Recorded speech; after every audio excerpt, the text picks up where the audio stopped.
Every year, many schools and their teams compete in First Lego League, and our team this year is one of them. We built a robot which could score up to 410 points. Wow, brilliant!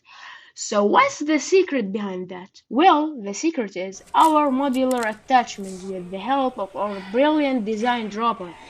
We used a variety of attachments to complete the missions in the most quick and efficient way.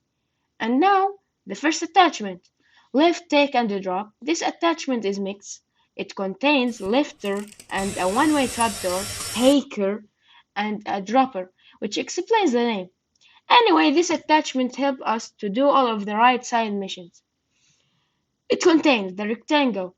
It's a non-motorized or passive attachment, 15 centimeters by 13 centimeters rectangle, and its main job is to collect the batteries from the windmill and to push or hit anything we want. Pretty basic, but it looks like big, right?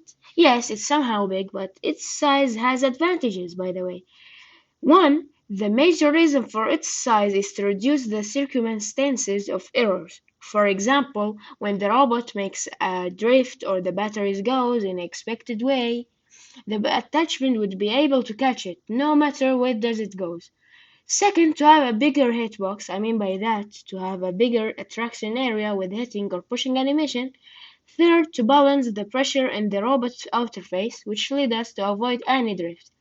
That was a very simple part of our attachment, and now we are moving to our second part, which is one-way trapdoor. It's a simple box with many beams. The beams are rows, so they can move backward, but they cannot move forward. Why? Because their way forward is blocked by the edge of the box, as we can see here. If the batteries if the battery goes inside, it won't be able to escape anymore. We used it to take the rechargeable battery to put it in the dinosaur toy. Now moving to another part, which is the lifter. It's a very simple arm made of the hinge mechanic parts. It connected to a medium motor by using gears, as you can see here, so that when the motor start moving, the hand will move, so it can lift anything. And we used it to complete the car mission. And last, the dropper. After we took the batteries from the windmill, we need to drop it in the toy factory. So how? Our solution is a non-motorized attachment that has a slot to put 3 batteries and drop it anytime we want. How does it work? It's very simple. It's like a trap. The main principle is to move the ground under the batteries. There is a moving part under the dropping hole, which allows us to control the dropping time, and there is a tall axle connected to the moving part, so whenever there is a pushing force on the axle, the robot will drop the batteries. Easy! Now, after we finished all of the missions, we can take it off easily within 3 seconds. How? Thanks to our robot design, which has an axle that could hold the extension in position, and we use the axle pins to hold the outer fence without applying any force that could interrupt the desampling process. Now we will move to our second attachment, which is the slingshot.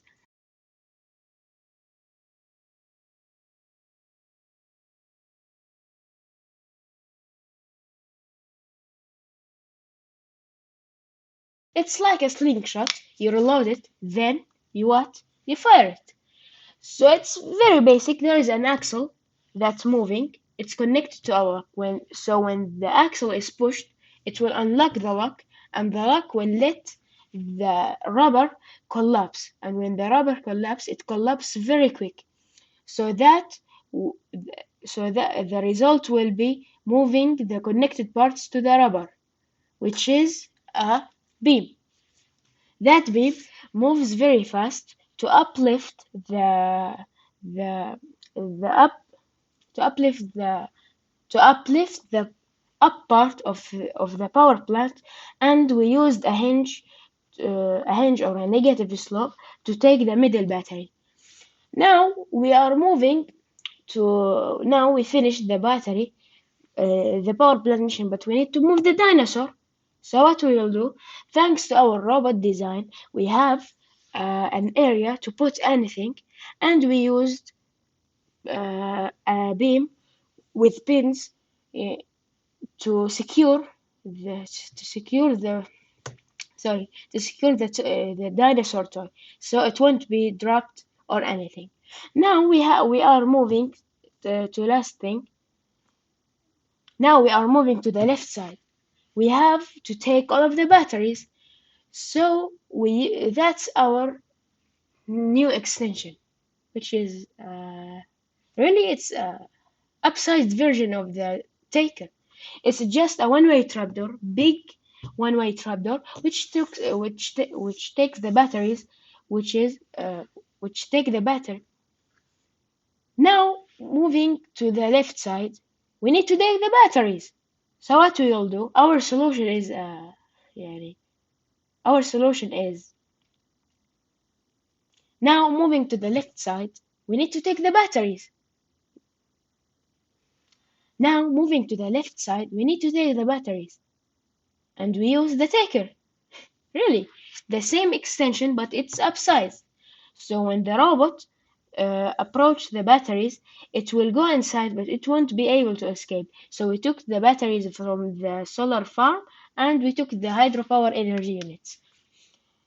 After we took the batteries, we will do the oil platform mission and the power plant. How?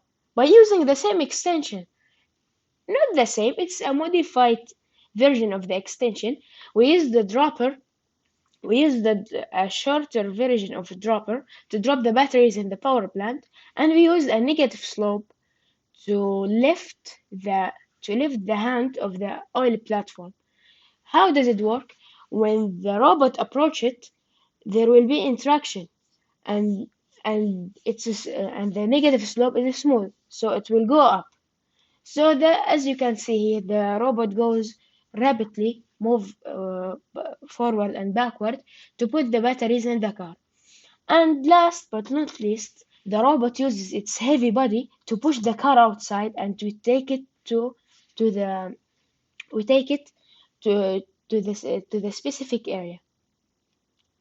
Now we have another extension for the hydropower mission, which is use the lock system.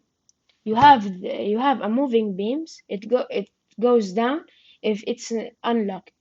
So when the robot approach the hydropower energy, when the hydroelectric dam, the axle will be pushed, so the batteries will go down. And to free up the hydropower energy unit mission, the robot have a negative slope. When it's approached, it will uplift the hand and will do the missions. And in the end of the hydropower extension, we make it a little bit taller to push the hand. And that's how our robot could make 410 points. And have a good day.